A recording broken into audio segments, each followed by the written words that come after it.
Olá pessoal, tudo bem? Começamos então agora as nossas aulas num novo formato, com videoaulas, e hoje eu gostaria de falar com vocês sobre um assunto importante, que é a formação dos estados nacionais. Vamos lá então, o primeiro slide que eu apresento para vocês, eu fiz a seleção de uma foto que demonstra algumas bandeiras, né? E essas bandeiras são bandeiras da Europa, né? De países europeus. Por que eu escolhi essa foto, né? Porque a bandeira, ela é um símbolo do Estado, né? E toda vez que a gente vê a bandeira, e no nosso caso, quando a gente vê a bandeira do nosso país, a bandeira ela consegue fazer com que a gente sinta, né, a nossa identidade, a nossa relação com o local. E nessa foto aqui, a gente tem algumas bandeiras de alguns países que a gente vai estudar, né? Então, no caso aqui, Portugal, Espanha, França e a Grã-Bretanha, no qual a Inglaterra faz parte desse grupo. Então, a gente vai começar a falar de como aconteceu o processo de formação desses estados. Então vamos lá, o primeiro slide aqui é sobre a questão da centralização de poder. Como que aconteceu isso, né? A gente vai fazer aí uma rápida revisão, retomando alguns aspectos das monarquias europeias durante a Idade Média. Então, em relação à questão política, eu não sei se vocês lembram, né? A gente falou bastante, conversou bastante, que os reis, durante grande parte da Idade Média, eles tinham poder descentralizado. Então, a partir do momento que o rei, o suzerano, fazia a concessão de um feudo, que poderia ser várias coisas, inclusive uma unidade de produção, uma terra. E numa cerimônia de homenagem, quando o suzerano faz a concessão dessa unidade de produção a um vassalo, a um outro nobre, esse nobre ele pode desempenhar o poder sobre aquela terra, sobre aquela unidade de produção. Então o rei, ele durante todo esse momento do período medieval, ele tinha um poder descentralizado. Um outro aspecto que colaborou com a questão da centralização de poder foi a questão econômica, né? Não sei se vocês lembram, mas durante grande parte da Idade Média, com o modo de produção feudal, a base da economia dos reinos da Europa Ocidental era a agricultura. E aí, durante a Baixa Idade Média, o comércio ele vai ser reativado, né? Nós vamos ter aí o surgimento de algumas cidades, e durante esse processo, a circulação de moedas passa a ser algo importante nas cidades, né? E a partir daí a gente tem também uma mudança no aspecto social, principalmente em relação ao surgimento de uma classe que são os burgueses. Então, para a gente relembrar, os burgueses eram os comerciantes, eram os banqueiros que faziam empréstimos mediante a juros, né, que foi tão criticado pela Igreja Católica, e também tinha os cambistas que faziam a troca dessas moedas, né? E a partir disso, essa mudança significativa na sociedade acontece por quê? Porque os burgueses, mesmo pertencendo ao terceiro estado, eles formavam um grupo muito importante, porque eles tinham o dinheiro em suas mãos, né? Que depois vai ser tão importante para os monarcas nesse processo de centralização de poder. Então, vamos tentar entender como é que acontece essa centralização de poder e a formação desses estados nacionais. Os monarcas, nesse momento, eles presenciam uma situação muito peculiar. Por quê? Porque alguns nobres, eles se envolveram, né, nas cruzadas E muitos desses nobres, quem eram esses nobres, né?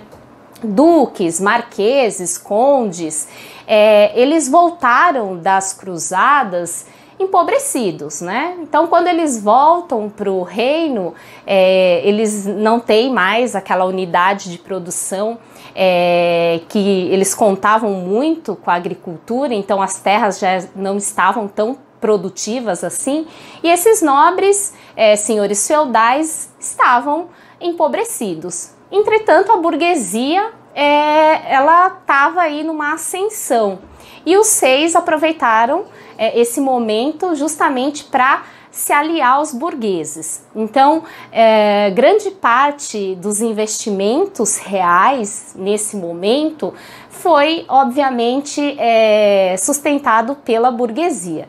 Então, alguns reis tentaram fortalecer novamente o exército, reorganizar todo o aparato militar, reestruturar as muralhas, e para que isso acontecesse, eles precisavam de dinheiro. Então, os burgueses, de uma certa forma, ajudaram os reis, atenderam, né, muitos reis, só que, obviamente, em troca, né, de algumas coisas.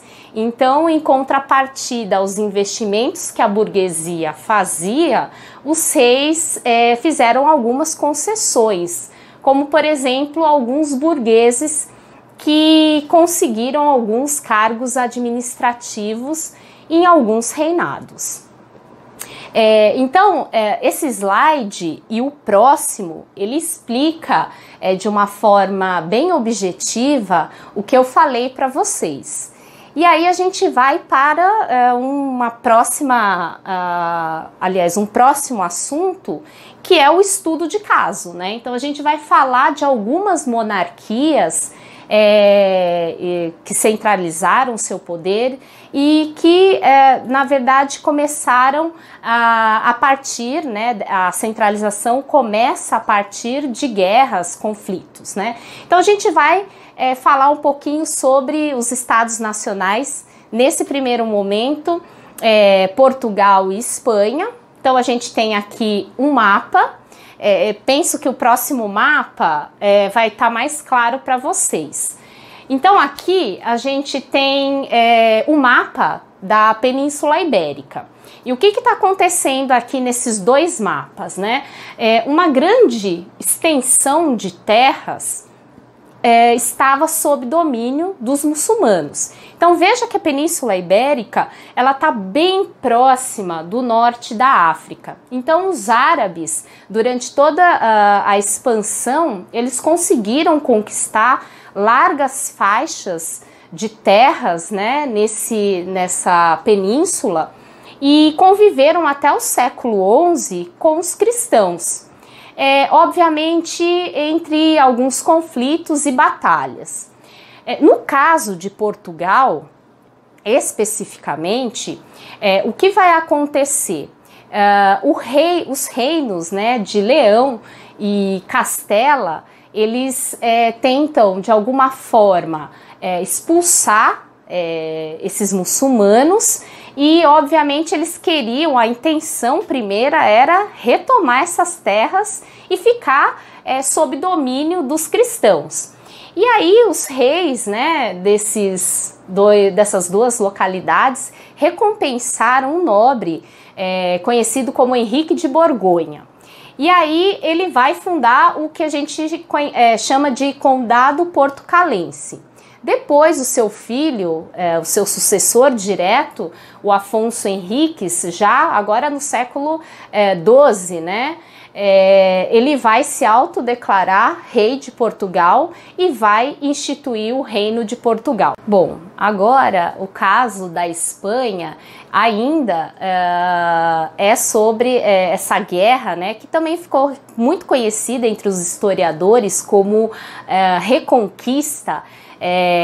Na verdade, aconteceu um pouco diferente, né, a unificação do poder se comparado a Portugal.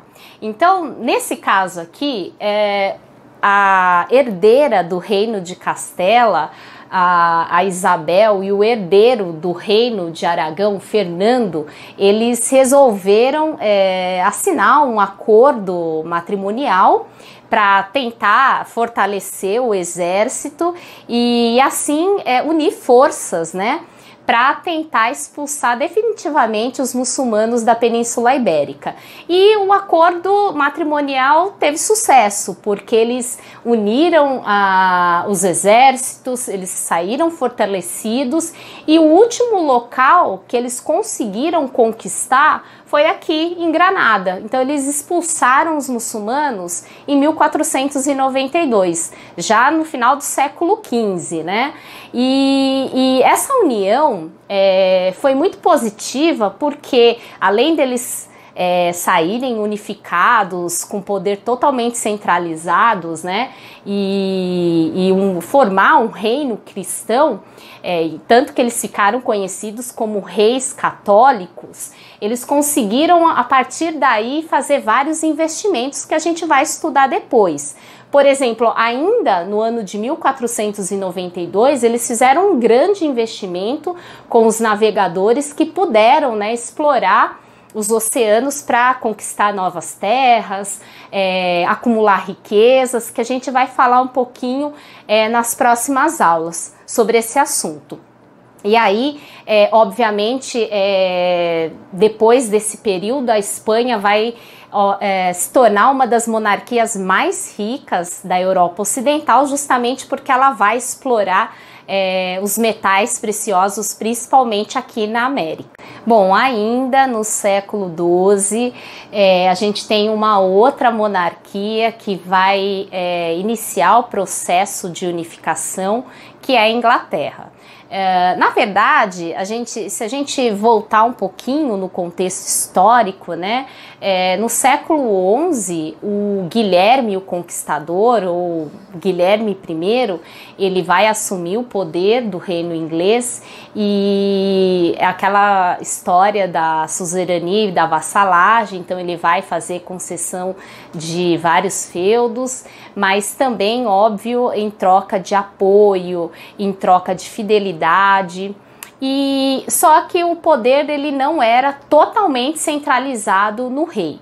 Então essa centralização de poder vai acontecer o início lá no século XII, no reinado do Henrique II. E aí só o seu sucessor, o rei Ricardo Coração de Leão, que vai começar aí a intensificar essa unificação, porém com alguns problemas, né? O Ricardo Coração de Leão, durante muito tempo, ele esteve envolvido nas cruzadas, que era aquela guerra, né, dos cristãos para reconquistar a cidade de Jerusalém, que estava tomada pelos muçulmanos, e durante muito tempo do seu reinado, ele ficou fora da Inglaterra. E além disso, como ele estava envolvido nas cruzadas, grande parte do tesouro inglês ele gastou para fazer investimentos no exército e também na constituição de todo o aparato militar, né? Tanto de formação de soldados, mas também de armas, né? De armamentos. Então isso trouxe uma grande insatisfação entre os súditos. Ele não, na verdade, depois, né, de tudo isso, ele não fica muito tempo no poder, e quem vai assumir é o João Sem Terra. Os ingleses costumam chamar de John Lackland. E ele tinha esse nome, né, porque alguns historiadores até justificam porque ele não teve grandes heranças, né, e também ele perdeu uma parte das terras inglesas para os franceses. Então, novamente, essa insatisfação entre os súditos, e para tentar recompensar essas perdas, ele começa uma cobrança de impostos que obviamente vai desagradar burgueses, nobres, e para tentar, de alguma forma, né, limitar o poder do João Sem Terra, eles vão assinar a Magna Carta no século XIII, que é uma espécie de limitação do poder real. E aí, somente no século XIII é que vai ser instituído o parlamento inglês, que é óbvio, né, a instituição desse parlamento, que é formada por dois grupos, né, a Câmara de Lordes, que são os membros do alto clero e da nobreza, e também a Câmara dos Comuns, né, que seria a baixa nobreza. O parlamento inglês, na verdade, era uma instituição para tentar de alguma forma limitar esse poder. Obviamente que no auge do absolutismo, os monarcas ingleses criavam várias estratégias para estar acima do parlamento e governar, né? Só para a gente relembrar, um dos monarcas, ou melhor dizendo, né, dois, né? Um monarca absolutista muito conhecido na Inglaterra foi o Henrique VIII, da dinastia Tudor, e depois a sua filha Elizabeth. Agora, para finalizar, a gente vai falar do caso francês, né? Da monarquia francesa. A gente, para falar da unificação da França e da centralização de poder, da constituição de um Estado Nacional francês, a gente volta para a Idade Média, né? Porque a gente tem que fazer referência à Guerra dos 100 Anos, que, na verdade, foi uma guerra que teve um pouquinho mais de 100 anos, mas que envolveu duas monarquias bem importantes naquele momento, que é a França e a Inglaterra. Então, para relembrar, a Guerra dos 100 Anos, tanto a monarquia francesa como a monarquia inglesa, elas disputavam, né, um centro comercial muito importante, que era Flandres, né? Então, e também, obviamente, o poder, né?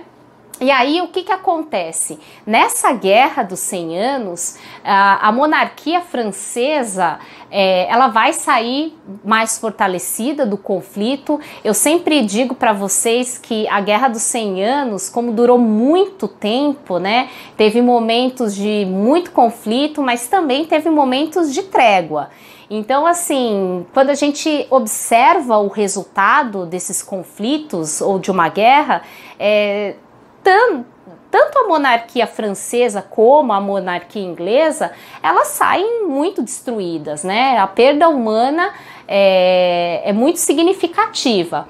Porém, nesse conflito aqui, a França, ela vai se fortalecer, ela vai conseguir, na verdade, ter uma unidade, né, e principalmente relacionada ao poder, se comparado à Inglaterra. Então, o processo de unificação da monarquia francesa começa, né, nesse processo aí da Guerra dos 100 Anos. E aí, só para a gente fechar,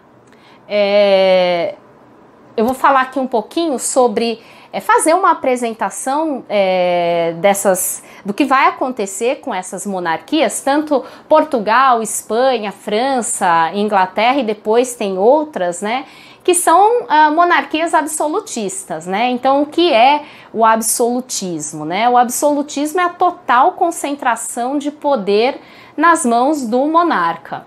E aí um rei absolutista, ele vai ter o controle sobre tudo, sobre a questão política, sobre a questão econômica e também social.